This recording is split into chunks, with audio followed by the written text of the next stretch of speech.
Laptop bisnis seringkali nggak dilirik karena biasanya itu yang pertama desainnya yang kaku, dan yang kedua adalah dia punya spek biasanya pas-pasan. Namun sejak AMD berani mendobrak pasar, terutama dengan Ryzen 4000 series yang ngasih performa gahar dan memberikan kesempatan vendor untuk menekan harga, well, things have changed. Nah, laptop yang mau kita bahas kali ini adalah HP ProBook 445G7, sebuah laptop yang digadang mampu mensupport bisnis, terutama dalam masa pandemi COVID-19 yang tidak kunjung selesai. Halo Gopals Ferry di sini. Berikut adalah review dari HP ProBook 445G7 dengan AMD Ryzen 7. Let's check it out!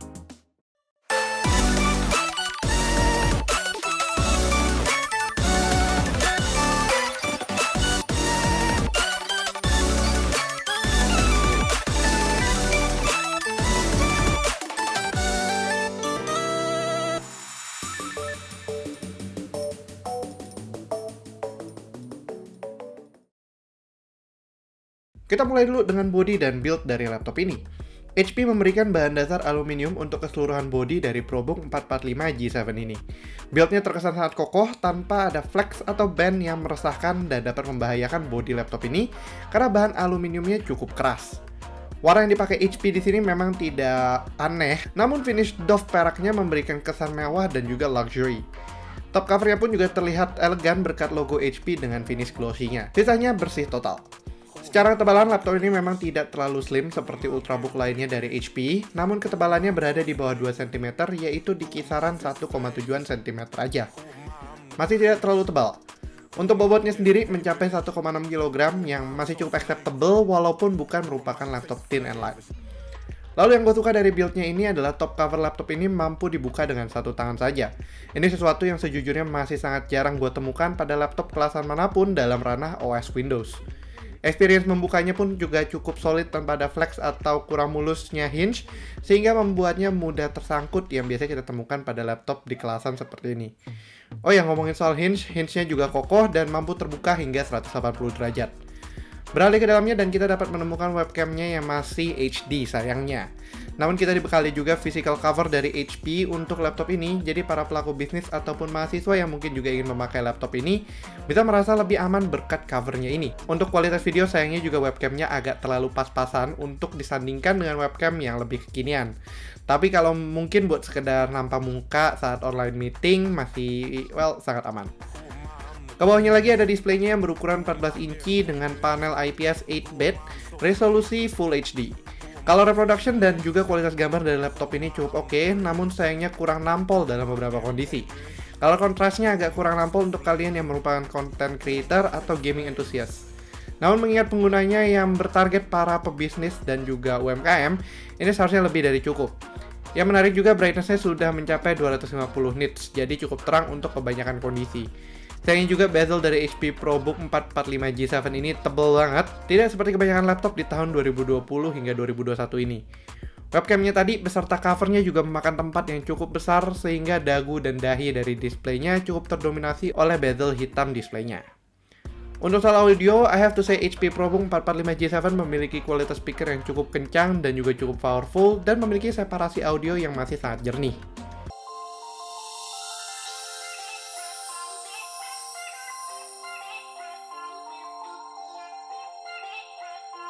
Di bagian bawahnya lagi ada keyboard dan trackpad serta fingerprint scanner. Tapi sebelum itu, let's just admire how clean bottom chassis-nya si HP ProBook 445G7 ini. Karena bahannya juga aluminium, jadi feels-nya tetap premium dengan palm rest yang luas tanpa gangguan stiker yang terlalu overwhelming. Ini sih benar-benar clean abis. Oke, back to keyboard dan trackpad-nya. Keyboard yang dimiliki ProBook 445G7 ini lumayan nyaman dalam penggunaannya dengan travel key dan pressure distance-nya yang cukup pas. Yang gue suka adalah key press-nya tidak terlalu dalam sehingga bisa mempermudah fast typer untuk berpindah dari satu key ke key berikutnya dalam proses pengetikan. Saat gue pakai untuk melakukan word processing ataupun menulis artikel, keyboard ini sangat memberikan pengalaman yang nyaman di jangka waktu yang panjang. Keyboard ini juga sudah diberikan backlit LED, jadi mengetik dalam kondisi kurang cahaya atau minim cahaya, walau sangat tidak disarankan ya sebenarnya, masih bisa dilalui. Lalu ke soal trackpad-nya sendiri. Trackpad-nya sudah pasti multi-touch dan punya ukuran yang well standar. Tidak terlalu besar namun tidak terlalu kecil juga. Untuk scrolling multimedia dan sebagainya masih sangat nyaman dengan response time yang cukup baik. Tidak sampai di situ saja, HP juga memberikan fingerprint sensor di sebelah kanan yang bermanfaat untuk mengaktifkan laptop dari lock screen-nya dan juga telah diberikan Windows Hello. Oh, by the way, ini mungkin nggak penting-penting banget, tapi power button-nya di sebelah kiri atas cukup cakep dengan finish metal glossy-nya yang menyala saat kita nyalakan laptop ini. Soal port dan konektivitas, laptop ini juga masih cukup lengkap, mulai dari SD card slot, USB 2.0 Type A, dan Kensington lock di sebelah kiri. Sedangkan di sebelah kanan ada charging port, USB 3 Type-C, RJ45, HDMI 1.4, dan juga dua buah USB 3.1 Gen 1 Type-A. Selain itu juga masih ada 3,5 mm combo audio jack. Selain itu untuk konektivitas nirkabel, laptop ini tidak perlu diragukan lagi soal kecepatannya karena sudah mendukung Wi-Fi 6 2x2 MoMeMo dan juga Bluetooth 5 combo. Konektivitas yang solid dan kencang akan tetap kalian dapatkan dimanapun. Kemudian tentunya soal spesifikasi. Laptop ini sudah dibekali oleh prosesor Ryzen 4000 series, lebih tepatnya Ryzen 7 4700U, yang diproses dengan Node 7 nanometer. Ukuran Ryzen 7 ini memungkinkan untuk membuat footprint laptop ini cukup kompak walaupun tidak semungil Ultrabook. Selain itu, node proses yang kecil ini juga memungkinkan Ryzen 7 memiliki heat performance yang lebih baik dan juga battery life yang cukup panjang. Untuk di urusan memori, laptop ini dibekali oleh RAM 8GB DDR4 single channel di sini, ditemani oleh SSD M.2 NVMe PCIe Gen 3 512GB. Untuk urusan daily performance, misalnya coding, word processing, stock management buat pelaku bisnis, formal meeting, atau mungkin sekedar berselancar di web, laptop ini tidak memiliki masalah apapun.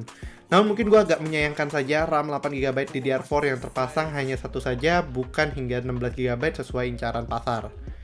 Namun AMD Ryzen 7 4700U ini memang nggak malu-malu sebenarnya.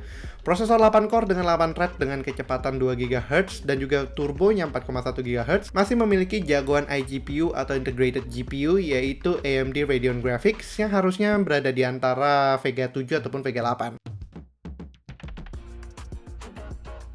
Oleh karena itu, coba kita ajak sesuatu yang sedikit lebih rumit. Saat memproses foto RAW pada Photoshop ataupun Lightroom, Ryzen 7 masih mampu mengangkat 5 edit sekaligus. Selebihnya sebenarnya sudah membuatnya sedikit ngos-ngosan.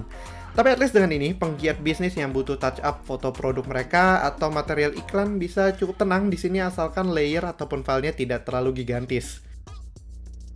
Lalu ke soal performa gaming, tentu aja kita akan cobain main Genshin Impact di sini. Pada settingan default, laptop ini diberikan Genshin Impact settingan medium dengan 30 fps. Pengalaman grafis yang dapat kita temukan di sini, ya, sangat oke sebenarnya. Ini masih prosesor dengan iGPU aja. Bahkan di Liyue, kita masih bisa melihat daun berguguran. Memang sih sebenarnya Genshin Impact PC berbeda dengan versi mobile-nya yang lebih power hungry, namun at least laptop ini bisa memberikan sesi selingan gaming di antara bekerja. Untuk menonton konten Full HD pun laptop ini tetap santuy.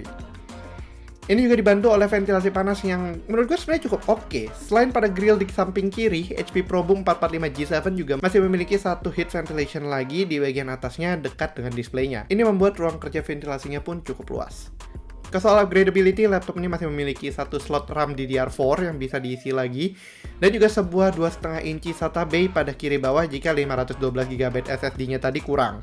Sayangnya untuk M.2 hanya ada satu slot dan sudah terisi oleh 512 M.2 NVMe PCIe Gen 3 tadi. Ke soal baterai, kita mendapatkan baterai 48 Wh 3 sel dan juga power adapternya yang hanya 45 Watt saja. TDP CPU-nya sih memang 15 Watt hingga 25 Watt saja, jadi tidak begitu bermasalah. Namun berarti tidak ada fast charging pada laptop ini. Bagi kalian yang suka dengan teknologi GaN dan juga power delivery, port Type-C di sebelah kanan juga sudah mendukung input power delivery melalui charger yang sudah mendukung Type-C. Untuk performa baterai sendiri, kita mendapatkan sekitar 5 jam lebih dalam waktu uji coba kita, dan mungkin ini bisa menghasilkan performa waktu yang lebih lagi tergantung dengan use case-nya masing-masing. Lalu tentunya berapa sih harga yang dibanderol untuk laptop ini? HP ProBook 445G7 ini ditargetkan pada pasar yang membutuhkan laptop dalam operasionalnya sehari-hari, yaitu untuk para pebisnis dan juga UMKM. Namun tidak terbatas sampai situ aja, karena sebenarnya mahasiswa atau pelajar pun juga bisa tertarik dengan laptop ini. HP membandrolnya dengan harga 16,8 juta rupiah. Sebuah harga yang cukup premium untuk laptop yang bukan ultrabook. Namun kalau diruntut, memang laptop ini memiliki prosesor yang cukup powerful, yaitu si Ryzen 7 4700U, dan juga bahan dasar bodinya yang sangat premium dan juga kokoh. Tentunya jika kalian tertarik, link pembelian dapat kalian temukan di kolom deskripsi di bawah. Dengan harganya, memang ProBook 445G7 terkesan lebih mahal.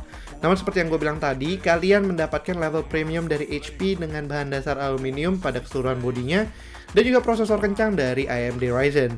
Selain itu, kalian juga mendapatkan SSD M.2 NVMe PCIe yang sangat dibutuhkan dalam pekerjaan yang fast-paced banget, sehingga banyak kegiatan yang bisa dilakukan dengan lancar di laptop ini, mulai dari yang sederhana dalam contohnya misalnya word processing, hingga light gaming sessions.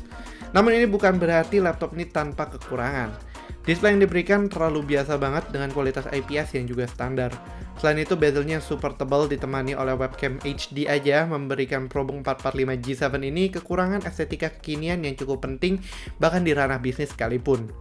Namun untungnya hal tersebut terkadang masih bisa cukup ditolerir berkat performanya dari laptop ini dan juga AMD Ryzen. Oke lah, sekian dulu untuk video kali ini. Kalau kalian suka videonya, jangan lupa untuk berikan like, share, dan tentunya yang belum subscribe bisa langsung klik tombol subscribe dan aktifkan lonceng notifikasi biar kalian gak ketinggalan video kita berikutnya.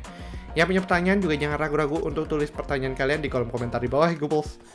Thanks for watching and as always, stay safe, stay healthy, and have a nice day. Ferry signing out. Bye-bye. Who am I to taste flavors? Who am I? I'm the greatest. Who am I? I'm getting paid, bitch. Who am I? I'm so flagrant. Who am I to taste flavors?